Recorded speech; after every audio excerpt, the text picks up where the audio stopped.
Good day everyone! Video po natin ito ay para sa mga katulad kong mommies na nag-start na mag-introduce ng solid food para sa kanilang mga babies.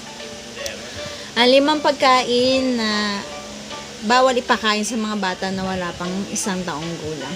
Unang-una na po dyan is honey. Di ba po ang honey, madalas ayan yung pinanggagamot natin sa mga anak natin, lalo na kapag may mga ubot sipon sila, hinahaluan lang natin ng kalamansi or lemon. Tapos ayun yung papainom natin sa kanila. Pero kung wala pa pong 1 taong gulang ang anak nyo, wag nyo muna pong papainumin ng honey. Kasi po, ang honey po ay meron po siyang bakterya na kapag pinatake po natin sa mga anak natin at naparami po siya ng intake, napakadelikado po sa mga batang wala pang 1 taong gulang. Pwede po kasi silang magkaroon ng infant botulism. Pwede po itong mag-cause sa kanila ng pwede po silang ma-paralyze or worse po, pwede po nila itong ikamatay. Pangalawa po is salt or asin. Mga mamis, hindi po talaga advisable na lagyan natin ng asin ang pagkain ni baby. Kasi napaka-immature pa po ng kidneys nila. Baka po kasi hindi pa nila kayang i-process yung salt. Mahihirapan pa po yung kidney nila. Hayaan na lang po muna natin silang kumain ng mga matatabang na foods. Hindi pa naman po nila alam kung ano yung mga pagkain na matatabang at kung ano yung mga masasarap. Pati po yung mga processed food, napakadami extra salt po niyan. Especially po yung sausage and hot dogs. Yan po yung mga pagkain na gusto ng mga bata. Pero hindi po, alam po natin na hindi po talaga healthy para sa kanila.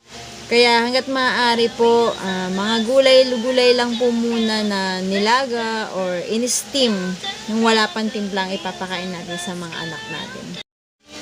Number 3 po is fresh cow milk or gatas ng baka. Meron po kasi itong high amount ng protein na hindi good po para sa mga bata na wala pang 1 taon gulang. Much better po kung ipainom po natin sa kanila is breast milk po or formula milk lang po muna.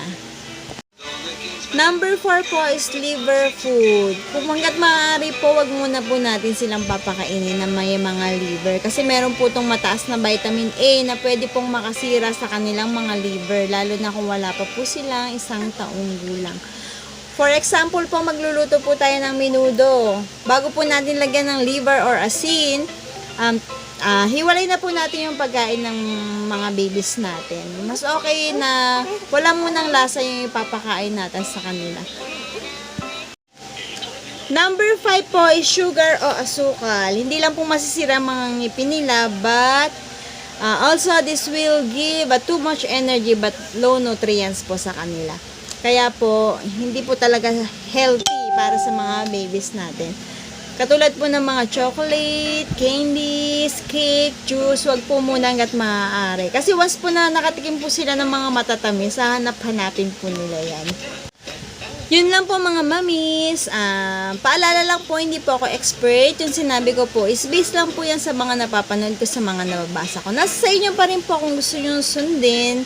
Kanya-kanya naman po tayo kung paano po natin pinapalaki yung mga babies natin. Yun lang po, sana po may natutunan kayo. At kung nagustuhan nyo po yung video ko, pakishare naman po. And pa-follow na rin po na account ko. Yun lang po, salamat. Bye!